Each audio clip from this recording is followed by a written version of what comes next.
Ya, Bismillahirrahmanirrahim. Assalamualaikum warahmatullahi wabarakatuh. Kembali lagi bersama dengan saya, Andika Hendra Mustaqim. Kali ini kita akan membahas tentang fenomena di dunia media sosial dan dunia media digital berkaitan dengan politik, berkaitan dengan ekonomi, sosial yang budaya, yaitu berkaitan dengan filter bubble dan echo chamber. Kita ketahui bahwa ketika kita aktif di media sosial, kita aktif bermain game, kita aktif di media digital, kita itu hidup di dalam gelembung, di dalam gelembung-gelembung.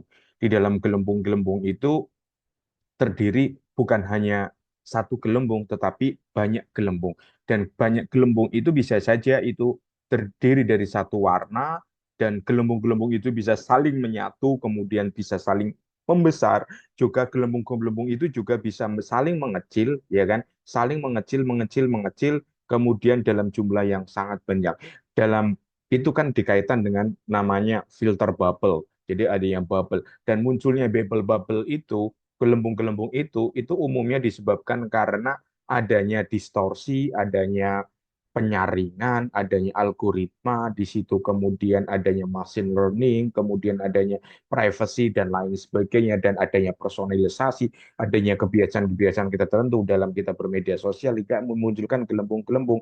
Gelembung itu kan secara konotasi baik dan secara denotasi itu bisa diartikan bahwa gelembung itu adalah diri kita sendiri yang bersama dengan orang kelompok yang kita sukai, kemudian diri kita sendiri bersama dengan perspektif-perspektif atau opini-opini yang berkembang, yang cenderung sama dengan kita, dan bisa saja gelembung itu akan saling menyerang, saling berbenturan, kemudian saling menjauh, dan lain sebagainya. Sehingga di dalam dunia media digital, kita hidup di dunia avatar, itu kita bisa juga memiliki banyak gelembung. Saya sebagai seorang personal, Andika, itu bisa memiliki gelembung A, gelembung B, gelembung C. Jadi avatar saya itu banyak. Jadi dunia itu penuh dengan gelembung karena di dalam gelembung-gelembung itu nanti akan muncul suatu pengembangan dari teori filter bubble itu disebut dengan echo chamber.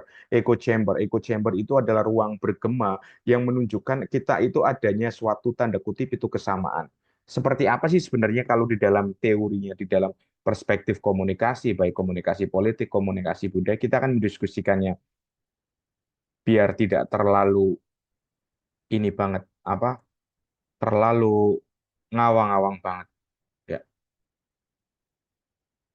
ya. Yang pertama kita akan mendiskusikan tentang apa itu filter bubble. Ya. Ini seperti pertama kali itu kan diungkapkan oleh Pariser ya, Eli Pariser di tahun 2011 yang saya kutip bahwa istilah filter bubble itu kan diungkapkan di dalam bukunya gitu kan. Di dalam bukunya Eli Pariser itu mengungkapkan bahwa a unique universe of information for each of us. Jadi itu berkaitan dengan a unique universe. Berarti kita itu bisa menciptakan universe baru, kita bisa membentuk universe baru, kita juga bisa ikut dalam universe baru, ya kan? Universe itu apa? Universe apa? Ternyata itu adalah universe yang berkaitan dengan informasi, ya kan? Informasi yang kita konsumsi, informasi yang kita baca, informasi yang kita tekuni, dan informasi yang kita dapatkan. Gitu. Dengan demikian, istilahnya filter bubble itu akan menunjukkan seperti itu common ground. Jadi adanya kesamaan kesamaan yang sama atau suatu hal yang sama dengan orang lain, tetapi kita berada di dalam filter bubble tersebut, sehingga itu akan menunjukkan gitu kan, akan menunjukkan sebenarnya itu bahwa kita ini siapa, kita itu kita itu siapa, kita ini apa, kemudian kita itu bagaimana, kita itu mengapa gitu. Jadi sehingga filter bubble ini sebenarnya itu menjadi kesempatan, itu kan kesempatan suatu hal yang mudah bagi seorang strategi politik, bagi seorang pakar pemasaran, bagi seorang pakar apa istilahnya, orang yang ingin bergelut dalam bidang politik, orang yang ingin bergelut di dalam dunia marketing, sehingga orang itu akan mendeteksi dengan adanya filter bubble, maka perusahaan ataupun produk tertentu atau corporate tertentu akan mudah membuat klasifikasi, akan membuat stratifikasi, akan membuat modifikasi dari banyaknya bubble tersebut. Karena inti dari bubble itu adalah upaya untuk membentuk polar, untuk membentuk kutub-kutub. Karena apa? Adanya filter bubble itu sebenarnya itu adalah bentuk dari search engine result. Ketika teman-teman sudah terbiasa, misalnya kemarin itu saya hendak misalnya ganti ban mobil, ya kan, merek Dunlop, gitu kan, merek Dunlop atau GT Radial. Saya akan mengklik itu di Google, ya kan. Di Google ternyata muncullah informasi harganya berapa dan lain sebagainya.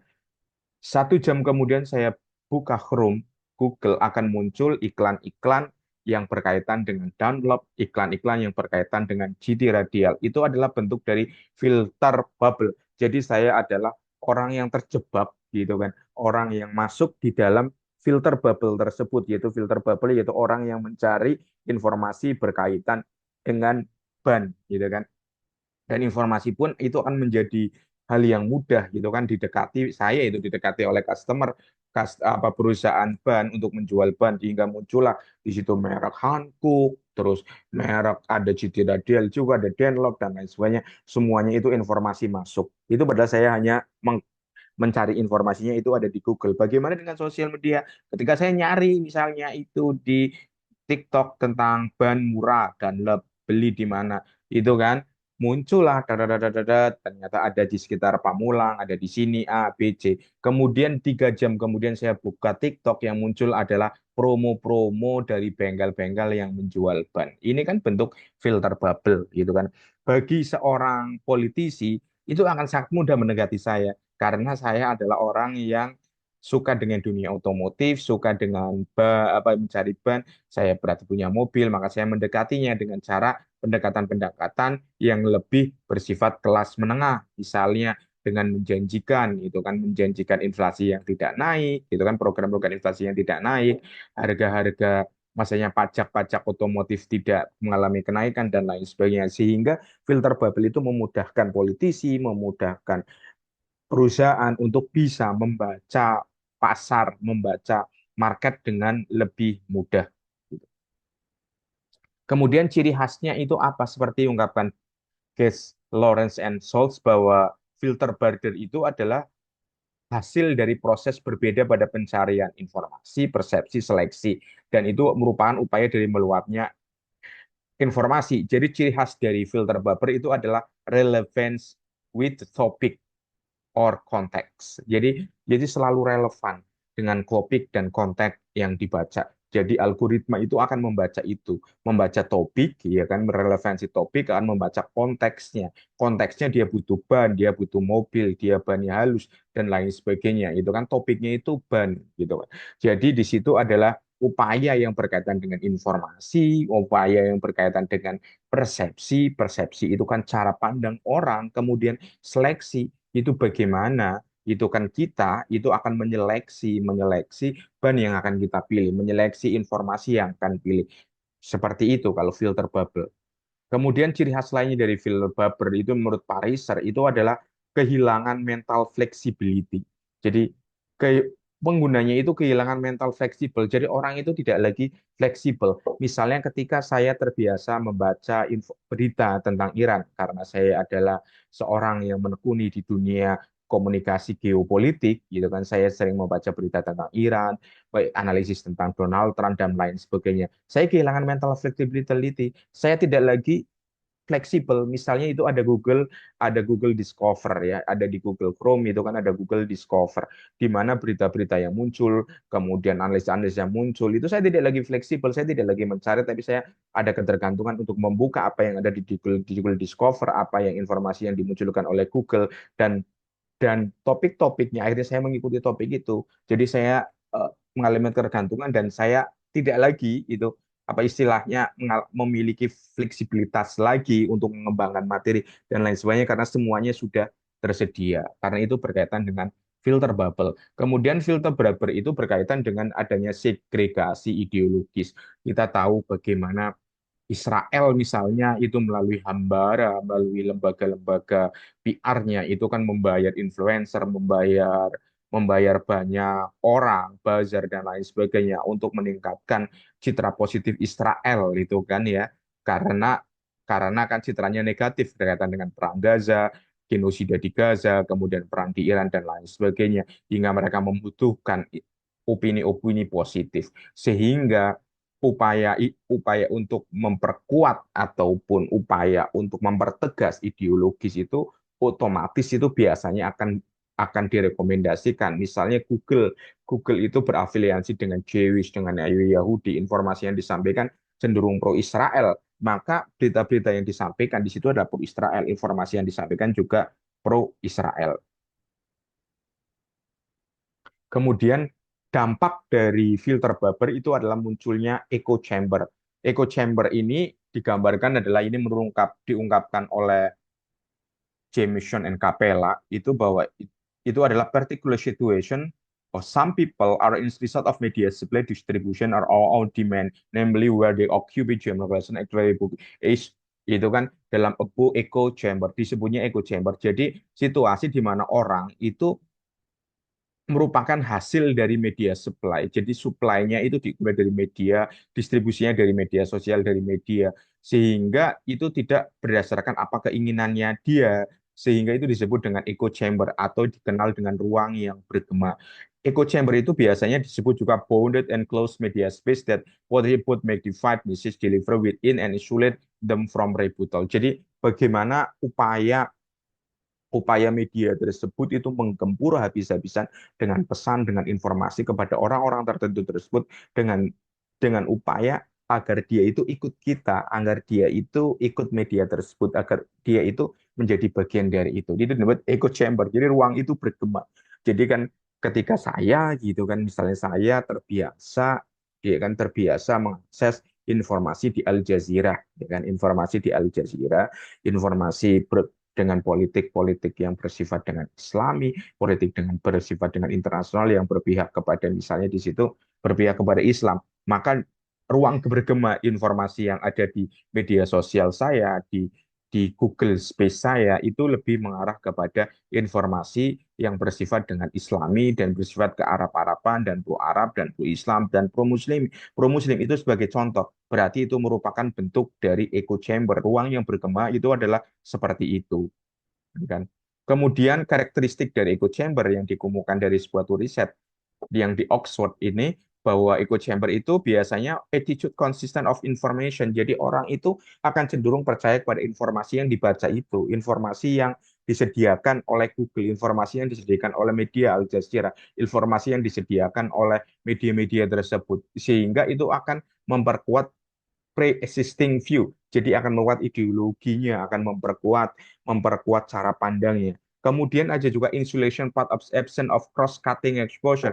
Jadi orang itu yang misal ketika adanya adanya informasi yang tidak berkaitan dengan Israel, informasi yang tidak berkaitan Amerika, jadi saya cenderung akan memandang rendah gitu kan, akan memandang rendah bagaimana kekejaman yang dilakukan Israel, serangan-serangan biadab yang dilakukan Amerika Serikat dan Iran seperti itu. Jadi adanya challenging of pre-existing view. Jadi ketika adanya apa ya tekanan lain itu cenderung akan ditolak. Informasi-informasi lain itu pun cenderung akan ditolak. Karena itu echo chamber itu biasanya ini kan akan mendukung konteks epistemik seperti yang diungkapkan Nguyen di tahun 2007. Jadi konteks epistemiknya itu akan semakin kuat karena itu informasinya ataupun perspektifnya, ideologinya itu akan cenderung diperkuat dan akan dipertahankan. Dampaknya itu apa? Dampaknya sudah bisa ditebak,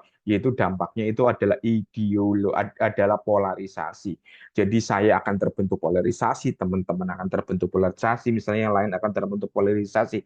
Polarisasi yang utama yang diungkapkan Ross Arguedas di tahun 2023 yaitu bersifat ideologis. Ideologis itu orang bersifat disagree about the political issue. Ketika misalnya Amerika dan Israel menyerang Iran, saya tidak setuju, ya kan? Saya tidak setuju itu bentuk ideologi politik. Tapi saya bukan seorang Syiah, saya seorang Sunni, seorang ahlul wajana, tetapi karena saya mempertimbangkan faktor bahwa semua negara yang diserang itu berhak mempertahankan kedaulatannya. Jadi itu ada ideologi. Ideologi adalah ideologi membela kaum-kaum yang terjajah, ideologi untuk melawan hegemoni dari para negara adikuasa, negara adidaya. Selanjutnya itu bersifat afektif polarisasi. Itu bersifat people feeling. Jadi ada rasa kasihan. Ketika ada perang Gaza antara Israel menyerang Hamas, kemudian perang pembantaian, dan genosida, lebih dari 70.000 orang tewas. Itu ada perasaan, ada kemanusiaan. Kemudian saya berpihak bukan lagi bukan berpihak Israel, tidak mungkin saya berpihak ke Palestina karena alasan kemanusiaan, bukan karena faktor alasan agama, bukan karena faktor alasan Islam, bukan karena itu adalah alasan kemanusiaan. Ada perasaan feeling, ada perasaan kemanusiaan, ada perasaan kasih sayang, ada perasaan saya membela kaum yang tertindas. Kemudian yang ketiga adalah news audience polarization. Ini bisa juga social media audience polarization, di mana biasanya itu ketika seseorang sudah menonton, kalau di Amerika, orang sayap kanan cenderung akan menonton Fox, kemudian orang kubu liberal cenderung akan menonton CNN. Jadi, new audience polarization itu adalah bagaimana media itu juga memiliki audiens-audiens yang sangat jelas. Solusinya bagaimana? Ros Arguedas itu mengungkapkan bahwa ada beberapa solusi agar kita tidak terjebak dalam filter bubble dan echo chamber. Yang pertama, online social dynamic will suit provide evidence self-selection. Jadi kita memilih informasi itu basisnya kepada diri kita memilih kita sendiri, kita suka dengan apa yang kita pilih, kita senang dengan apa yang kita pilih, kita mengembangkan apa yang kita pilih. Gitu. Jadi memang cocok dengan apa yang kita sukai. Jadi self selection. Kemudian homophilia, saya akan melakukan pengelompokan dengan kelompok tertentu. Saya pendukung Persija, saya akan mendukung Persija. Saya pendukung Persib, akan mendukung Persib. Hingga saya tidak akan terpengaruh bahwa saya akan mendukung Jaya orang Persib, saya masih akan mendukung Persija. Saya orang Persis, saya akan mendukung Arema dan lain sebagainya. Kemudian polarisasi dynamic between group that focus controversial issues. Jadi ketika kita sudah terjebak polarisasi, maka kita harus bersifat dinamis, di mana orang itu kan bergabung dengan online community yang memang pemikirannya sama, tidak juga dengan pemikiran yang berbeda, sehingga kita tidak akan mudah terpengaruh dengan echo chamber yang lainnya. Contoh kasusnya adalah tentang bagaimana tren sekarang, itu kan tren sekarang adalah bagaimana ikon perjuangan itu muncul justru dari ojol, ya.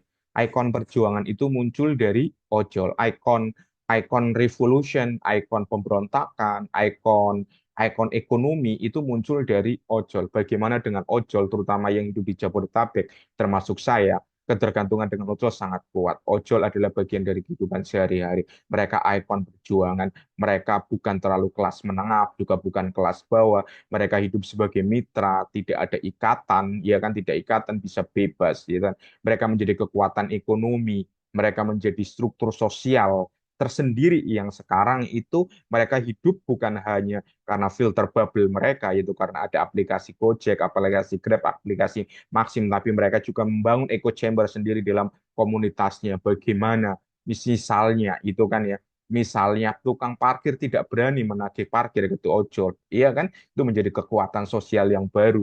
Misalnya juga ada kecenderungan, misalnya preman-preman di stasiun atau di mana sekarang hal yang ditakuti bukan lagi sesama preman, tetapi ojol. Ojol menjadi kekuatan yang bisa mengorganisasi kelompok mereka untuk bisa melakukan suatu gerakan, bertemu, berkumpul, membangun solidaritas. Ini merupakan bentuk dari filter bubble dan echo chamber yang menjadi upaya polarisasi dalam hal kerjaan, gitu kan.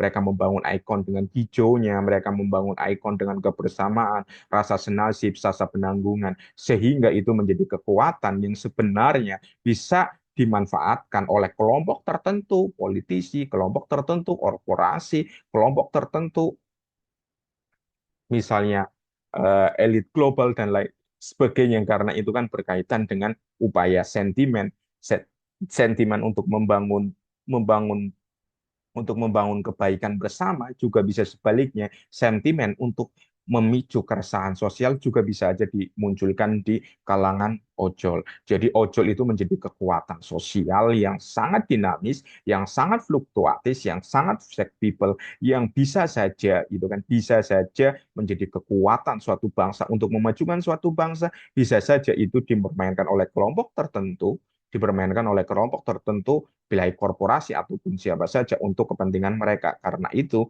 ojol itu harus solid. Saya kira itu bagaimana kita mendiskusikan tentang apa itu filter bubble dan apa itu echo chamber dalam perspektif komunikasi, baik komunikasi politik bisa dimanfaatkan untuk komunikasi bisnis ataupun untuk komunikasi korporasi. Jika teman-teman punya opini atau punya komentar, silahkan tulis di kolom komentar. Jangan lupa subscribe di akun YouTube 100% Authentic ID bersama Andika Hendra Musrakim. Terima kasih banyak atas bergabungnya.